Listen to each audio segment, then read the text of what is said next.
नमस्कार, मेरा नाम है सुमित सिंह मेहता। हाजिर हूँ आपके सामने एक और नई वीडियो के साथ। आज से हम यहाँ पर शुरू करने जा रहे हैं एक और नई लेक्चर सीरीज, और उस लेक्चर सीरीज का नाम है क्लासिकल मैकेनिक्स, जो हमारी काइनेटिक थ्योरी ऑफ गैसेस से रिलेटेड जो लेक्चर सीरीज है उसके पैरेलल चलेगी।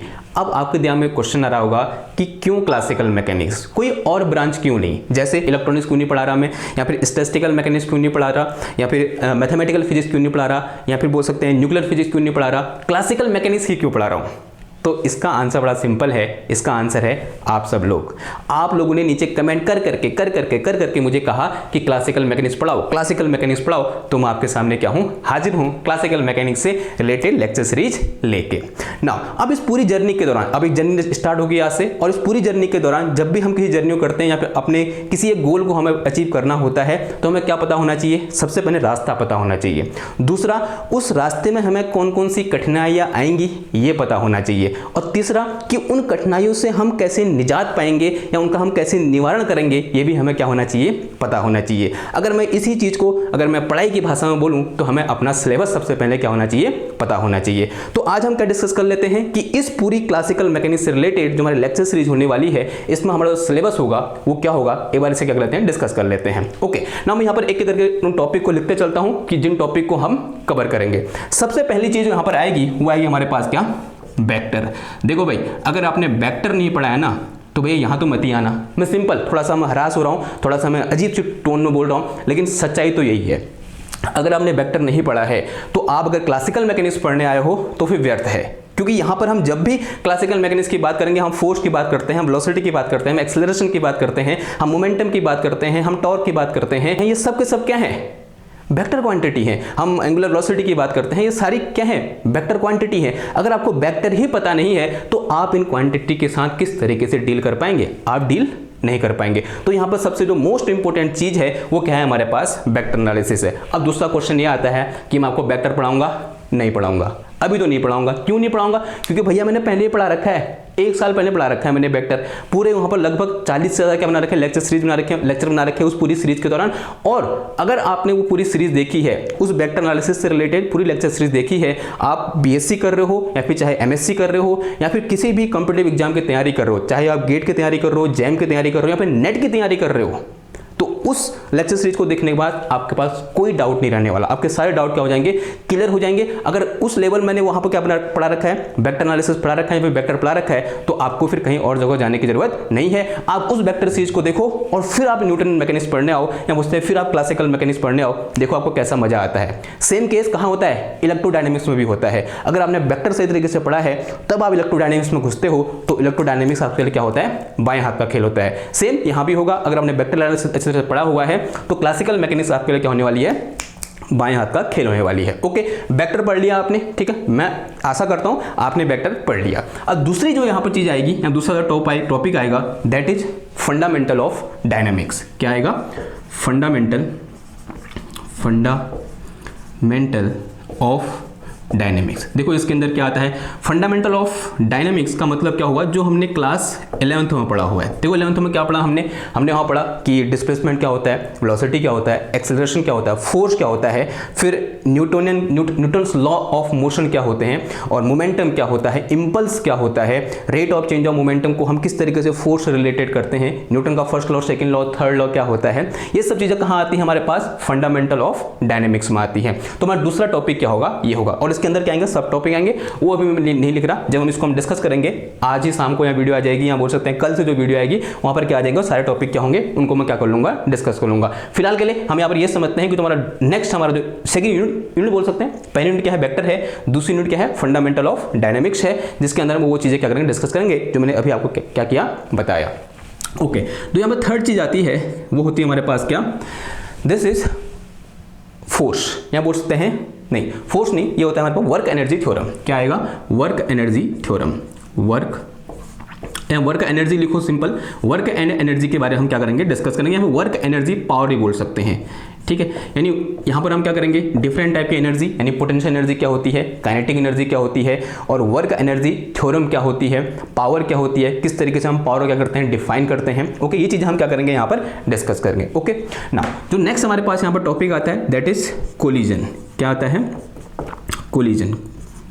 देखो कोलिजन में भी यहाँ पर एक टाइप वन डायमेंशनल कोलिजन तो हमने क्लास 11th में पढ़ रखा है, यहाँ पर हम वन डायमेंशनल कोलिजन और टू डायमेंशनल कोलिजन क्या करेंगे, डिस्कस करेंगे। और वहाँ पर जो इलास्टिक कोलिजन होता है या फिर नॉन इलास्टिक कोलिजन होता है और हेड ऑन कोलिजन क्या होता है, इन सब चीज़ों को हम यहाँ पर इस यूनिट में क्या करेंगे, डिस्कस करेंगे। ओके, नाउ जो हमारे पास नेक्स्ट जो यूनिट होगी दैट इज रोटेशनल डायनामिक्स। क्या आएगा, रोटेशनल डायनामिक्स आएगा, रोटेशनल डायनामिक्स। अब देखो भैया रोटेशनल डायनामिक्स में क्या पढ़ेंगे, आपको फील आ रही होगी। यहाँ पर हम डिस्कस करेंगे किसके बारे में, मोमेंट ऑफ इनर्शिया के बारे में, टॉर्क के बारे में या फिर एंगुलर वेलोसिटी के बारे में। वहाँ पर हमारे पास दो थ्योरम आएंगे, पैरेलल एक्सिस थ्योरम और परपेंडिकुलर एक्सिस थ्योरम। किससे रिलेटेड, मोमेंट ऑफ इनर्शिया से रिलेटेड, ठीक है। और यहाँ पर डिफरेंट जो हमारे पास क्या होते हैं, शेप होते हैं, जैसे सिलेंडर हो गया या फिर बोल सकते हैं प्लेट हो गया, उनके लिए मोमेंट ऑफ इनर्शिया क्या होगी, अबाउट डिफरेंट एक्सेस, वो सब चीज़ हम क्या करेंगे यहाँ पर डिस्कस करेंगे। तो this is all about rotational dynamics, ठीक ना। अगला जो यहाँ पर नोट होगी दैट इज ग्रेविटेशनल। क्या हो गया हमारे पास, gravitational, gravitational, gravitational, gravitational and इसमें एक और चीज होता है that is central force motion. Gravitational and central force motion, ठीक है। अब ग्रेविटेशन क्या होता है, थोड़ा बहुत हमने क्लास 9th में पढ़ा हुआ है, फिर हमने क्लास 11th में पढ़ा, लेकिन हम यहाँ पर क्या करेंगे, थोड़ा सा क्या करेंगे, ब्रॉड यहाँ पर डिस्कस करेंगे, यहाँ बोल सकते हैं विस्तार से यहाँ पर डिस्कस करेंगे कि ग्रेविटेशनल पोटेंशियल के बारे में हमने क्लास 11th में gravitational potential due to a point mass पढ़ा था। लेकिन अगर हम यहाँ पर हमारे पास क्या दिया हो, एक स्फेरिकल शेप दिया हो या फिर स्फेरिकल सेल दिया हो या फिर स्फेयर दिया हो, तब वो स्फेयर के कारण जो ग्रेविटेशनल पोटेंशियल होगा वो कितना होगा एट डिफरेंट पॉइंट, वो हम क्या करेंगे, डिस्कस करेंगे। दूसरा यहाँ पर जो नया टॉपिक आएगा आपके नया नवेला होगा दैट इज सेंट्रल फोर्स। क्या होगा वो हम क्या करेंगे, यहाँ पर डिस्कस करेंगे, ठीक है। अगला जो यहाँ पर टॉपिक आएगा that is motion under central force, ठीक है। टॉपिक बोल सकते हैं या फिर यूनिट बोल सकते हैं, that is motion under, motion under central force, central force.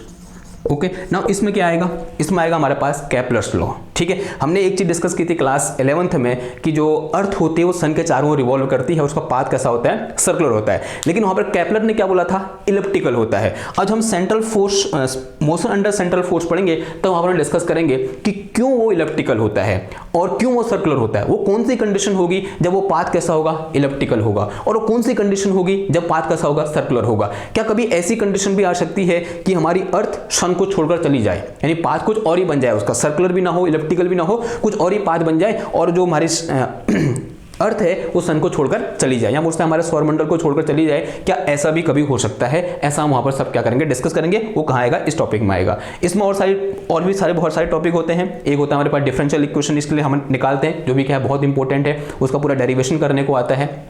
Okay, वो जो सब टॉपिक है वो हम क्या करेंगे, जब भी पढ़ रहे होंगे उसी समय क्या करेंगे, डिस्कस करेंगे। ओके, अब यहां पर कुछ और टॉपिक है, जैसे एक होता है क्या, रिलेटिविटी।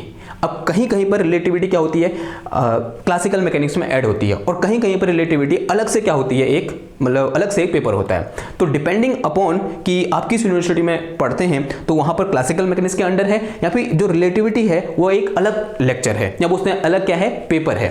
तो हम क्या करेंगे, उसको एक अलग पेपर की तरह लेंगे और रिलेटिविटी के लिए एक अलग से लेक्चर सीरीज क्या करेंगे, बनाएंगे। तो यहां पर मैं रिलेटिविटी ऐड नहीं कर रहा। ओके, ये बात समझ में आई। दूसरा है यहां पर कोलिजन, कोलिजन एंड वेव। और कोलिजन में मैंने सॉरी ऑसिलेशन पर मैंने क्या बना रखी है, एक वीडियो पहले बना रखी है, वीडियो लेक्चर सीरीज पहले बना रखी है, तो उस पर हमको कोई दिक्कत नहीं, ऑसिलेशन हमने पहले ही पढ़ा हुआ है। तो यहां तक तो this is my syllabus of classical mechanics. आपको लग रहा होगा कि यहाँ पर तो 1 2 3 4 5 6 7 यूनिट है भैया, एक तो मैंने पहले कर लिया, 6 यूनिट है, ये तो बहुत ही सिंपल है, क्या कहते हैं 2-3 हफ्ते में खत्म हो जाएगा। नहीं भैया, कम से कम 50 से ज़्यादा लेक्चर लगेंगे। ये तो खाली टॉपिक है, इनके अंदर सब टॉपिक तो अभी लिखा ही नहीं मैंने, वो जो हम पढ़ेंगे तभी डिस्कस करेंगे। हर के अंदर कम से कम 10 या 12 के हैं सब टॉपिक हैं। अब आप लगा लो मिनिमम 10 हैं, तो अगर मिनिमम 10 हैं और 10 हैं तो लगा लो कितना, मतलब बन गए ना 50 से ऊपर वैसे बन गए, ठीक। तो यहाँ पर लगभग क्या होंगे, 50 से ऊपर क्या बनने वाले हैं, लेक्चर बनने वाले हैं, ठीक। ओके, तो ये तो क्या हो गया, हमारा एक छोटा सा खाका हो गया, हम बोलते हैं सिलेबस हो गया एक टाइप से, मतलब क्या बोलते हैं ऊपर से सिलेबस मैंने इस तरीके से आपको बता दिया कि ये चीजें हम यहाँ पर क्या करेंगे, डिस्कस करेंगे। दूसरी चीज ये आती है कि what will be the level of this lecture series, कि इस पूरी लेक्चर सीरीज का लेवल क्या रहेगा। अगली चीज यहाँ पर क्या आती है कि लेवल, कि हम किस तरीके से यहाँ पर आगे प्रोसीड करेंगे, यहाँ बोल सकते हैं लेवल है, यानी जो टॉपिक हम डिस्कस करते हैं, हमने क्या पढ़ा, लॉज ऑफ मोशन पढ़े, ठीक है, यहाँ पे बोलते हैं न्यूटन्स लॉ पढ़े, तो उनका लेवल क्या रहेगा। तो जैसे मैंने अभी डिस्कस किया, आपको समझ आ ही गया होगा, जैसा मेरा चैनल है, हम बीएससी में के लिए लेक्चर सीरीज बनाता हूं मैं और एमएससी के लेक्चर सीरीज बनाता हूं। तो यहाँ पर लेवल क्या रहेगा, एक तो क्या रहेगा बीएससी का रहेगा, पहला लेवल क्या रहेगा, फोकस किस पर है, मेन फोकस बीएससी पर। दूसरा यहाँ पर क्या रहेगा, एमएससी पर रहेगा। अब मैं एमएससी पर क्यों बोल रहा हूँ, क्योंकि मैं यहाँ पर क्या पढ़ा रहा हूँ, सेंट्रल फोर्स मोशन पढ़ा रहा हूँ, फिर मोशन अंडर सेंट्रल फोर्स पढ़ा रहा हूँ, और ये टॉपिक किसका है, एमएससी का है। अब ये टॉपिक एमएससी का उन यूनिवर्सिटी में होता है जहां पर ऑनर्स नहीं होते हैं, बोलते हैं बीएससी ऑनर्स नहीं होता है। अगर आप बीएससी ऑनर्स कर रहे हो तो भी बीएससी में आ जाएगा, अगर आप बीएससी ऑनर्स नहीं कर रहे हो तो ये एमएससी फर्स्ट टाइम में आएगा, ठीक है। तो ये एमएससी का भी है और बीएससी का भी है, डिपेंडिंग अपॉन आपकी यूनिवर्सिटी का जो क्राइटेरिया, मतलब बोल सकते हैं क्या बोलेंगे उसको, कि आपकी यूनिवर्सिटी में पढ़ाई किस तरीके से होती है, मतलब ऑनर्स है या फिर नहीं है। सिंपल बोलूं, अगर बीएससी ऑनर्स है तो आप बीएससी में पढ़ लोगे, अगर बीएससी ऑनर्स नहीं है तो आप एमएससी में पढ़ोगे। तो ठीक है, तो इस तरीके से क्या हो जाएगा, यहाँ पर एमएससी में भी हो जाएगा और इसमें हम क्या पढ़ेंगे, सेंट्रल फोर्स मोशन पढ़ेंगे, सीएफएम, सेंट्रल फोर्स मोशन पढ़ेंगे। और बीएससी का तो ये पूरा क्या है, बीएससी है, यहाँ से लेकर यहाँ तक, इंक्लूडिंग वेक्टर भी आता है यहाँ पर, ठीक है। ओके, दूसरी चीज, अगर मैं बीएससी कह रहा हूँ तो यहाँ पर आईआईटी जैम कहने पर मेरे को कोई दिक्कत नहीं होनी चाहिए, ठीक है। तो आईआईटी जैम के लिए भी क्या होगी, पूरी लेक्चर सीरीज इंपोर्टेंट होगी। ओके, तो इतनी बात समझ में आई। दूसरा क्वेश्चन आपके दिमाग में यह आ रहा होगा कि किस तरीके से हम यहां पर आगे बढ़ेंगे। आगे बढ़ने का मतलब किसी टॉपिक को पढ़ने का तरीका क्या रहेगा। ओके, तो स्ट्रेटेजी बोल सकते हैं या फिर हमारा पढ़ने का तरीका हो सकता है। देखो, सबसे पहले हम क्या पढ़ेंगे, यहां पर थ्योरी पढ़ेंगे। क्या करेंगे, हम थ्योरी पढ़ेंगे। अब अगला क्वेश्चन यह आता है कि what will be the level of theory. तो मैं आपको सिंपल से एक लाइन में बोलूं, हम यहाँ पर बेसिक से स्टार्ट करेंगे और जितना हाईएस्ट लेवल तक पॉसिबल हो सकता है उस हाईएस्ट लेवल तक उस थ्योरी को ले जाने की कोशिश करेंगे। ओके, अब आप समझ रहे होगे कि बेसिक का मतलब क्या होता है। एक मैं चीज़ आप यहाँ पर क्लियर करना चाहता हूँ, मेरे सर ने मेरे को क्लियर की थी, तो मेरी ये जिम्मेदारी है कि मैं आपको भी क्लियर कर दूँ। बहुत से बच्चे ये समझते हैं बेसिक का मतलब क्या होता है, क्लास 11th और 12th होता है, यानी क्लास 11 12 बेहतरीन तरीके से पढ़ ली, यानी आपकी बीएससी क्या हो गए, क्लियर हो गए, सॉरी आपके बेसिक क्या हो गए, क्लियर हो गए। लेकिन ऐसा नहीं होता। बेसिक का मतलब होता है, सर ने मेरे को बताया था, बीएससी। अगर आपने बीएससी ढंग से की है, इसका मतलब आपके बेसिक क्या है, क्लियर है। 11th में तो ऐसा होता है, बहुत सारी चीज़ें हमसे छुपाई जाती हैं, होता है नहीं होता है, बहुत सारी चीज़ें ऐसी होती हैं हमसे छुपाई जाती हैं। अगर जहाँ चीज़ें छुपाई जा रही हैं तब वहाँ पर बेसिक क्लियर कैसे हो गए। तो बेसिक क्लियर कहाँ होते हैं, सच में बीएससी में होते हैं। तो यहाँ पर हमारा पढ़ने का तरीका क्या रहेगा, पहले हम क्या करेंगे, अपने बेसिक क्लियर करेंगे, एक एक पॉइंट के अंदर घुस कर क्या करेंगे, थ्योरी को डिस्कस करेंगे। दूसरा, और जो हाईएस्ट लेवल हो सकता है उसका बीएससी में, वहां तक क्या करेंगे, हम जाने की कोशिश करेंगे, या फिर मैं आपको वहां तक ले जाने की कोशिश करूंगा। तो ये क्या रहेगी, हमारे थ्योरी का लेवल रहेगा। दूसरी चीज, एक डायलॉग फिजिक्स में हमेशा याद रखना, या फिर एक बात फिजिक्स में हमेशा याद रखना, दैट इज, आप कितनी अच्छी थ्योरी पढ़ लो, कितनी अच्छी तरीके से आपने बेसिक क्लियर कर लो, अगर आप न्यूमेरिकल नहीं करोगे ना तो वो थ्योरी जो आपने पढ़ी है वो क्या है, व्यर्थ है, वो बेकार है। तो यहाँ पर हम पहले थ्योरी पढ़ेंगे, फिर दूसरा हम क्या करेंगे, यहाँ पर न्यूमेरिकल करेंगे। Numerical are very very important. अगर आप न्यूमेरिकल नहीं करो ना तो थ्योरी का कोई महत्व नहीं होता है। न्यूमेरिकल आपको बताते हैं कि भैया आपने जो थ्योरी पढ़ी है वो आपको आई है या फिर खाली आपने पढ़ी है। पढ़ना और आना दो अलग अलग चीज़ें होती हैं, ठीक है। पढ़ते सब हैं तो आता बहुत कम लोगों का है, और आया या नहीं आया इसका परीक्षण या बोलते हैं इसका अनुमान वो किससे चलेगा कि हम न्यूमेरिकल कर पा रहे हैं या फिर नहीं कर पा रहे हैं, ठीक है। तो यहाँ पर दो चीज़ें हमारे मेन फोकस रहेगा, पहली थ्योरी पर और दूसरा न्यूमेरिकल पर, ठीक ना। अब थर्ड चीज़ आती है, मैंने बोल दिया थ्योरी हम पढ़ेंगे, दूसरा मैंने बोल दिया न्यूमेरिकल करेंगे कहाँ से, book, what will the reference. तो हम बुक लेंगे, कोई भी बुक उठा लो क्लासिकल मैकेनिक्स की।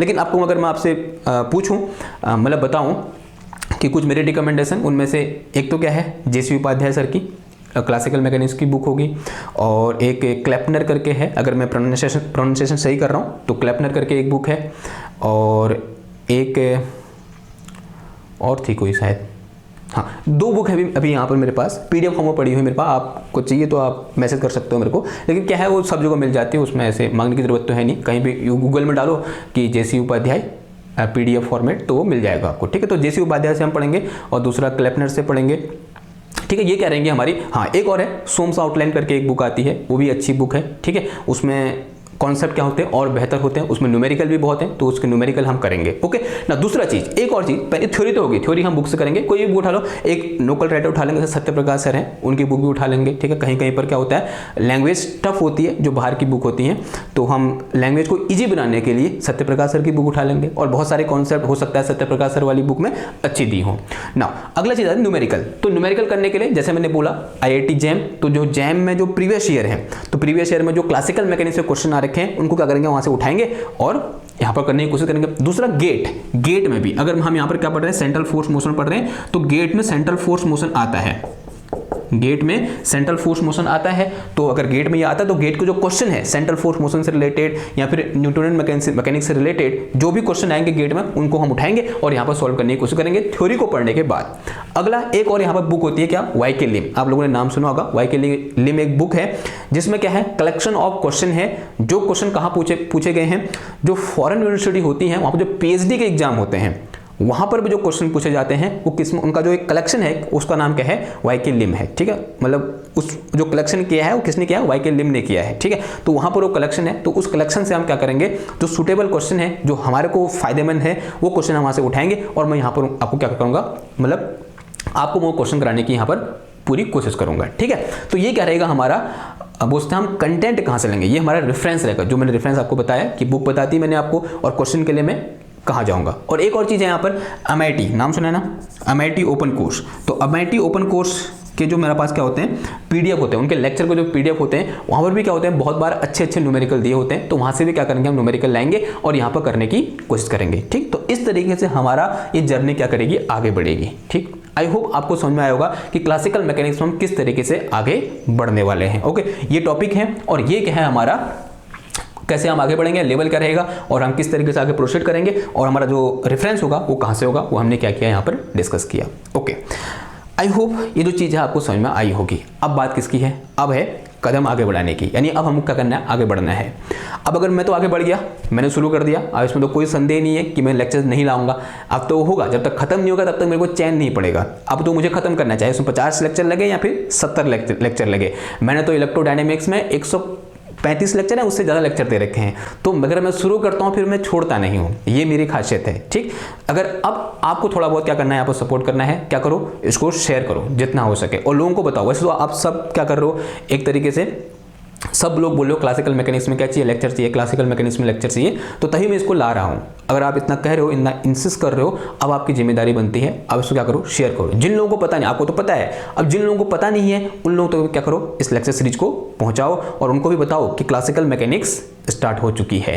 और साथ ही साथ जो मेरे पुराने लेक्चर सीरीज हैं, जैसे इलेक्ट्रोडायनेमिक्स, बहुत बेहतरीन लेक्चर सीरीज बना रखी मैंने, और दूसरा थर्मोडायनेमिक्स में पूरे कम से कम 70 लेक्चर है, वहाँ मैंने इंट्रोडक्शन ऑफ थर्मोडायनेमिक्स से लेकर पूरा कहाँ तक, सेकंड लॉ ऑफ थर्मोडायनेमिक्स तक, पूरा एंट्रोपी तक, एंट्रोपी खत्म कर, मतलब पूरा खत्म किया मैंने वहाँ पर, जो भी हमारे पास थर्मोडायनेमिक्स में होता है। ओके, तो क्या करो, चैनल को सब्सक्राइब करो और शेयर भी करो, ठीक है। जब शेयर करोगे तभी मेरे को क्या मिलेगा, मोटिवेशन मिलेगा। मैं और क्या करूँगा, जो और टॉपिक है, जो मेरे रिमेनिंग टॉपिक है, जैसे इलेक्ट्रॉनिक्स बचा हुआ है, उनको क्या करूँगा, मैं कवर करूँगा। लेकिन फिलहाल के लिए हमारा जो पूरा फोकस रहेगा वो किस पर रहेगा, क्लासिकल पर रहेगा, और साथ ही साथ जो हमारा काइनेटिक थ्योरी और गैसेस वो भी चल रहा है ना, ठीक, उसको भी क्या करते रहेंगे, हम साथ ही साथ कवर करते रहेंगे। ओके, क्योंकि उसकी रिक्वायरमेंट अभी मुझे को ऐसा लगता है कम है, जैसा तो लोग इस पर फोकस कर रहे हैं, किस पर, क्लासिकल मैकेनिक्स। मैं जो भी उसकी वीडियो डाला हूँ नीचे कमेंट आ रहा है, सर क्लासिकल पढ़ना है, सर क्लासिकल पढ़ना है, तो क्लासिकल आ गया भाई, क्लासिकल अब करो इसको, जो करना है आपका, मतलब आपने, ठीक। मैं जाऊँ फिर, मैं मिलता हूँ आपसे नेक्स्ट लेक्चर में। किसके साथ शुरू करेंगे, तो पहला लेक्चर रहेगा वो क्या रहेगा हमारा, ये रहेगा, ये पढ़ लेना आप, ये याद रखना, वेक्टर पढ़ लेना, बिना वेक्टर पढ़े आए ना इधर, फिर देख लेना। यहाँ से तो मार तो नहीं सकता मैं, मतलब सामने से डांट तो नहीं सकता, एक्सप्रेशन नहीं दिखा सकता जो मतलब एकदम गुस्से वाले, लेकिन मैं कह रहा हूँ अंदाज मेरा वही है।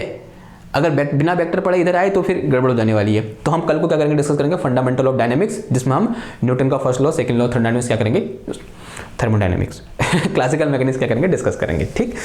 तो आज के लिए बस इतना ही, मिलता हूँ मैं आपसे नेक्स्ट क्लास में एक और नई टॉपिक के साथ, मतलब नई टॉपिक के साथ। तब तक थैंक यू, धन्यवाद, बाय बाय।